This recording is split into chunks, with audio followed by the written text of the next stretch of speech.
Okay, here we go, part 2 of this first look at the Harvest Day that I played. I just got double teamed by a sniper and his mod 14 friend, but we took the base, so we're moving on now. And I think this is a spawn point now.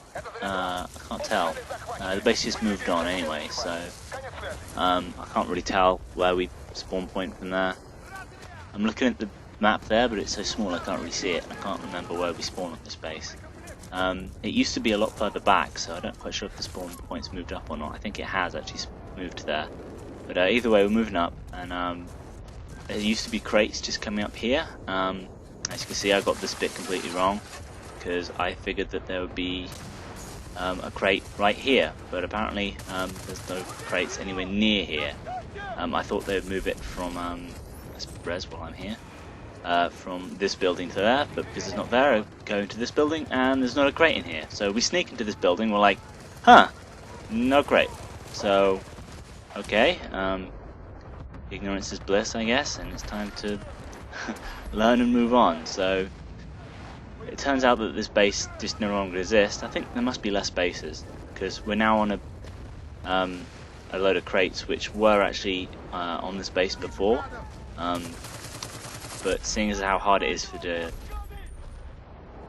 attackers, I'm guessing they cut out a base just so they make it a bit more easier on the attackers. Because since MCOMs get armor and there's a lot of things going for the defenders on this, yeah, you kind of need to make it a bit more easier for the attackers. So that's probably why they took out a base there.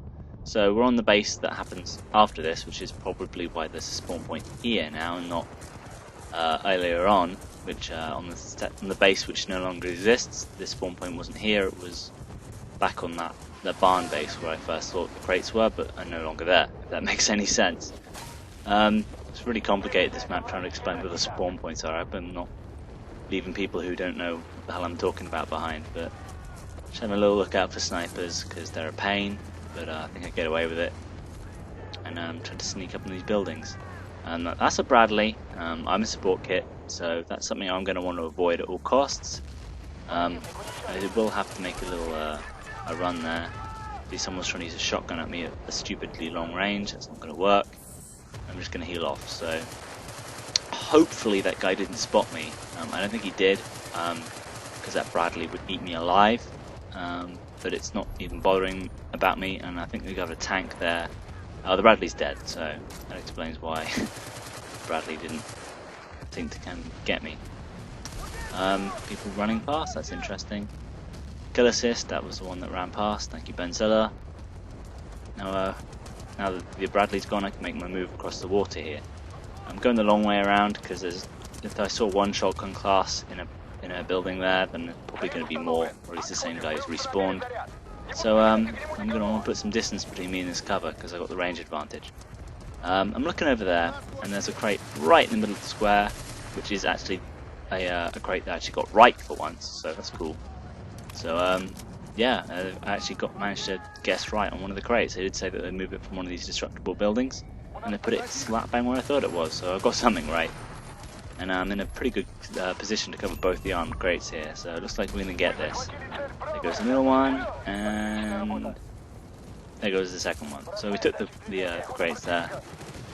Moving on up, that's pretty much how you have to play this game now. With the MCOMs, the MCOMs got armor upgrades and all kinds of other crap, so arming's usually the best to do it now. So you want to get someone arming it and get people covering the arm, especially seeing as there's less buildings to fall down on them. So I'm going to look here, and this guy causes me all sorts of problems.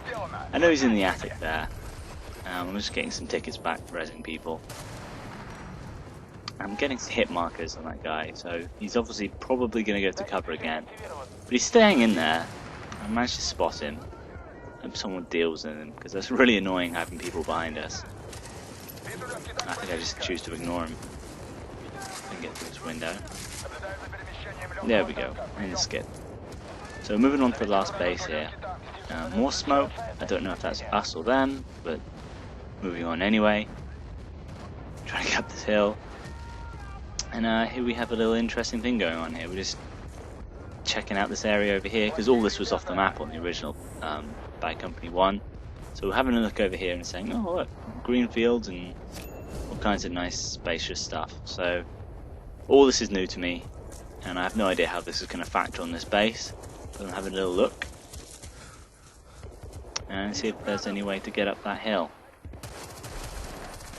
Of course, you get a nice spot assist, of course.